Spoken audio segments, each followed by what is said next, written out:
Hamilton disqualified, Leclerc nowhere, and Ferrari looking lost again. It's starting to feel like the 2025 season is already slipping away from them.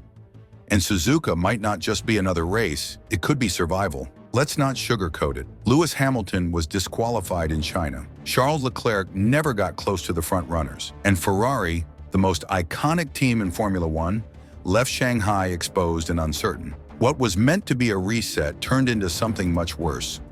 A massive warning sign. Ferrari has a serious problem on its hands. And the scariest part? They might not even know how to fix it. There were hopes heading into the weekend. Friday looked promising. Leclerc had strong pace. The team sounded like they'd taken lessons from Australia.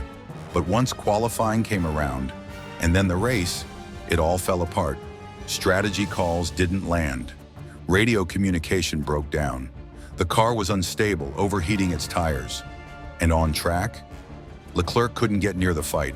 Hamilton was thrown out of the results altogether, disqualified for excessive plank wear, a technical infraction, but the result is the same. No points, no momentum, no answers. To make matters worse, Ferrari wasn't just beaten by McLaren, Red Bull, and Mercedes. They were outrun by Racing Bulls. That's not a bad day. That's a systemic issue. The SF25, Ferrari's 2025 challenger, is proving tricky to manage. On Saturday, the team raised the ride height to protect the floor and lost crucial aerodynamic grip. That killed their tire performance. No grip, no traction, no flying laps. And on Sunday, that meant no track position, no ability to attack, and no chance of recovery. Hamilton spent the race stuck behind slower cars. Leclerc couldn't make moves his stick. It didn't look like a team fighting for a title. It looked like damage control.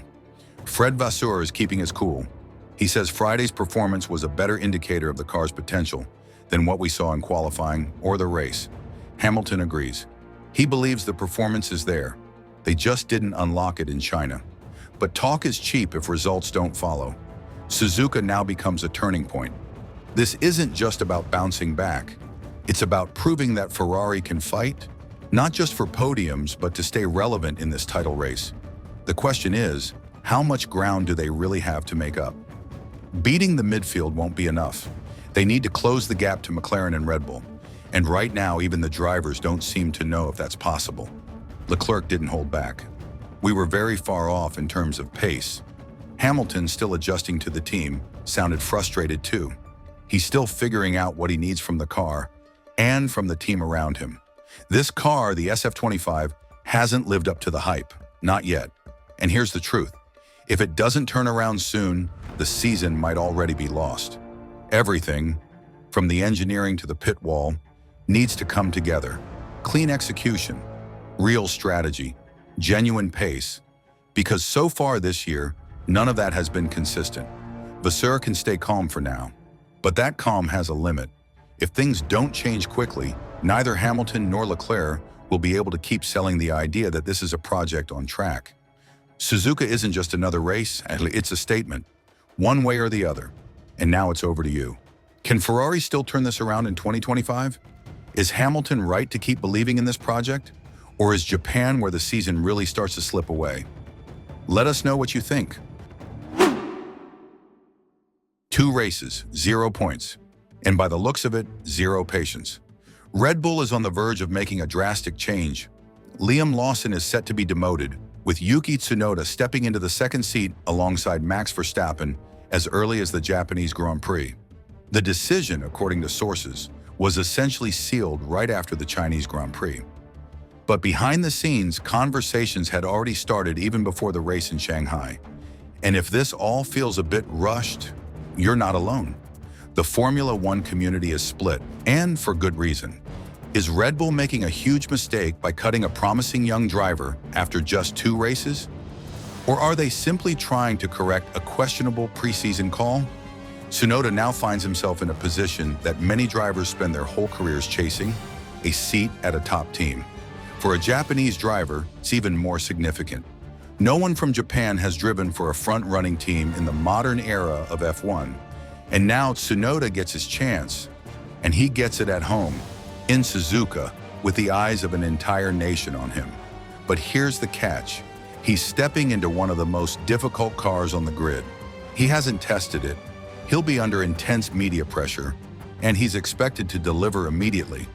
This may be the opportunity of a lifetime, but it could also be a trap disguised as a promotion. Let's talk about Lawson.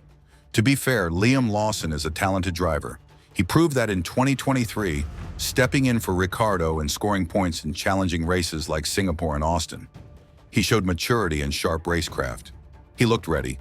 But in 2025, Red Bull threw him in the deep end. No preseason testing with the RB21, no FP1 sessions across 2024, and his first two races were on circuits he'd never driven before. In a car that even Verstappen has described as unpredictable, the result was exactly what you'd expect. Back of the grid in qualifying, anonymous in the races, and already whispers in the paddock that he's not ready.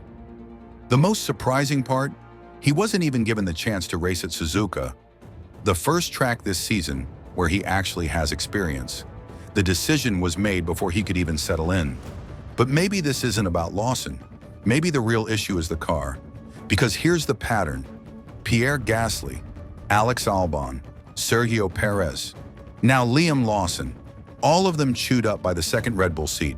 All of them unable to drive the car the way Max Verstappen can. The RB21, once again, is a difficult car to master. It suffers from understeer. It's unstable at the rear. It has a narrow operating window. Verstappen can handle that because he's Verstappen, a driver in a league of his own. But the car is clearly built around his driving style and only his. That makes it almost impossible for anyone else to extract consistent performance from it, which leads us to something that's becoming increasingly clear. Red Bull is not looking for a second top-tier driver. They're looking for someone who can survive in a system built entirely around their star. And into that equation, enter Honda. The Japanese manufacturer is in its final year with Red Bull, but they're not walking away quietly. Reports suggest Honda has offered financial backing to help promote Tsunoda, which, considering the circumstances, makes sense. He's Japanese, he's racing in Suzuka, he represents the brand, and he has a respectable record in F1. That extra push may have been enough to tip the scales in Tsunoda's favor. But that brings us to a difficult question. Is Red Bull solving a problem or simply creating another one? Lawson was promoted with little preparation. Now he's being replaced with even less patience. Tsunoda steps in with no testing, straight into the most emotionally charged race of his life. It all feels rushed, desperate, and oddly familiar. Roberto Cinchero from Motorsport Italy compared the move to a spin at the casino. You pull the lever and hope for the best, but nobody really knows what the outcome will be. And in the end, maybe that's the core issue. This isn't about whether Lawson is talented enough, or whether Tsunoda deserves a shot. It's about how Red Bull manages its second seat, and whether the team even wants a proper number 2 driver. Because as long as the car is designed for Verstappen, and only Verstappen, that second cockpit will continue to break talented drivers. It doesn't matter if it's Tsunoda, Lawson, Albon, or anyone else. So now the question becomes, what does Red Bull really want? A short-term solution to a long-term problem? A stopgap until the constructor's title slips away?